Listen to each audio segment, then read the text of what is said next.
I can't talk yet because I'm actually chewing my vitamin.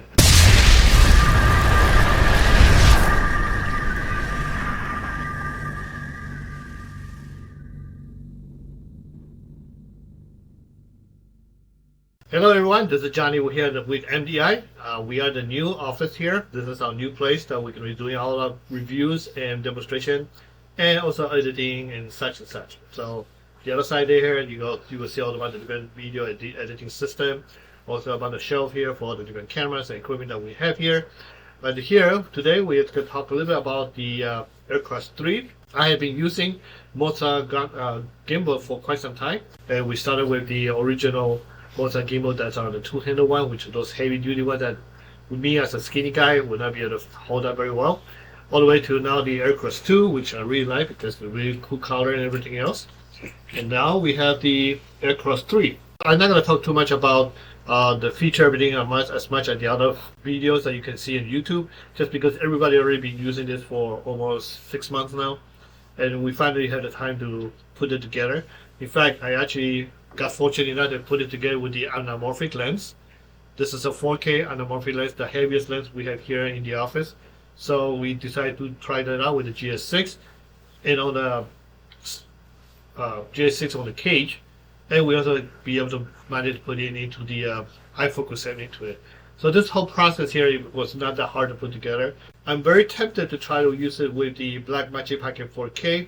But I do remember when I was using with the AirCross 2, it was really, really difficult to do it, which I had to switch this opposite direction and have a counterweight to make it happen.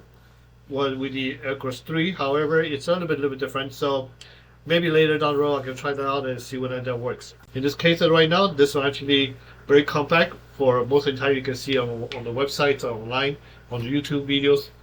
It's a very compact gimbal. Not only is very small, very fun to use with, and not that heavy. It's very well built.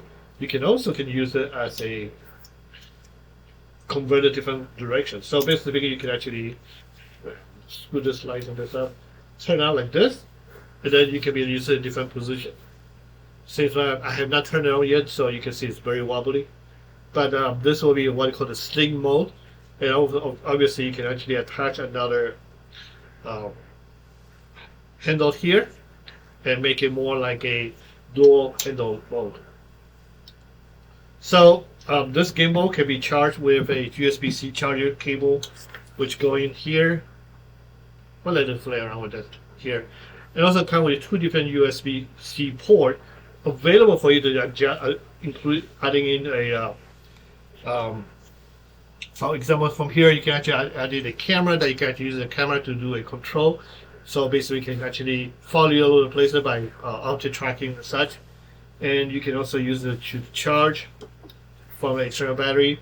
So it truly can be basically unlimited battery life that you can have. With this own internal battery here right now, you can actually run for about 20 hours. Take about 1.5 hours to charge it up. And because you're maybe charging up with a with the iFocus-M 2, then it may be a little bit less. But again, it's something that you might want to consider if you're using a mirrorless or a smaller camera like Sony or Olympics and such. GS6 wise, this is almost like to the borderline. The maximum payload for this is 7 pounds, so it's really not that bad. Very intuitive control system. All the information here. You can actually adjust everything and make it work. The one thing that I learned about using this feature is when you try to connect it with an iFocus, there's no way you can control the focusing with the system, which means that you had to bring in the little controller to be used for control the iFocus on this device. How to connect iFocus-M with Moza AirCross 3. Connect iFocus-M to the gimbal UART 1 port. Turn on the gimbal and select the advanced setting. Enter the UART 1 setting. Then press the close option. Turn on the wireless hand unit. Select the wireless setting. And press the pair button. Turn on the UART 1 option setting. Pairing success. Now, after you pair them together, you want to do it, you go to your controller and set the A and B settings. Which if you don't do that right now, what's happening is you won't do anything. You will not move anything. So what we usually do is we go to the focus section of it, go to set A and B, turn this all the way to the other side and one side, and turn this part all the way to the other side. Yeah, it's already there. And then set it up by pressing the right arrow key. Go to the other opposite direction. Set all this to opposite direction. Set again, and you're done. So now you can see it's actually working with it. So here's one thing. By using the controller to doing focusing with your AirCross 3, you definitely need somebody else to run this with you and have this like wirelessly send into a wireless HDMI monitor to get this watch and do the focusing, because there's no way you can do this at the same time. Even though you can attach two different hot shoe mount here that you can attach it to next to it, but it may be a little cumbersome, and if you're not as strong as I am, or not me, if you are as weak as I am, rather, this is going to be really, really difficult to hold in one hand and then try to control this on the focusing on the camera. So better than have somebody do this. I think when they created the AirCross 3, the whole idea is to make sure that the lens are set to autofocus and everything can be run a little bit much more easier. So yes, the other feature that you can find out about this AirCross 3 that I really like is you can actually connect with the tripod. You can connect them together and they very easily controlled via the app and make it work in the sense of have different kind of opportunities, like you can use it as a extended slider to go all the way in and out of different location while you can control the movement, doing timelines and so on. It's actually pretty well. This one also comes with the app, the AirCross, the Master app. And so one thing I like about this app is you can actually do calibration with the app. You can also do auto tuning and a couple other things with the app. And one of the things that I like the most on the remote control is called the mimic motion. So you basically going to hold this straight as your gimbal, and then start. Look at that. Now whatever you do in your hand, it's going to do the motion. All the Moza gimbals now can do this.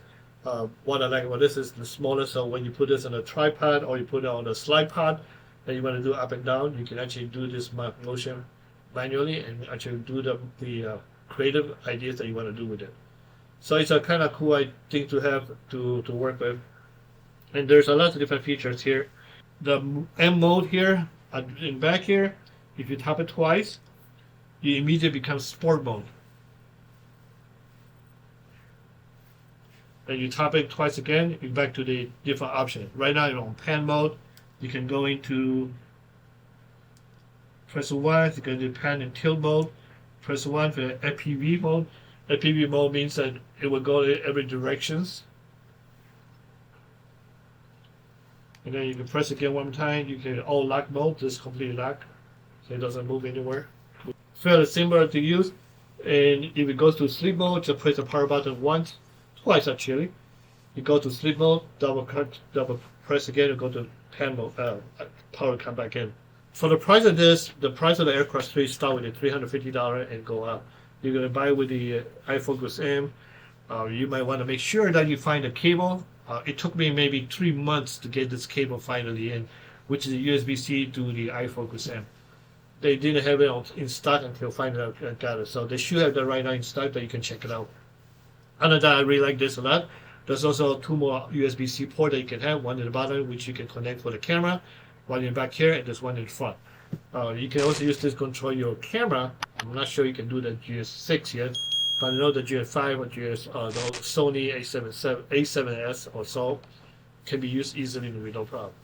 And that's it. Hopefully you enjoyed this little quick overview of this AirCross 3. I hope to see you guys next time. Bye-bye.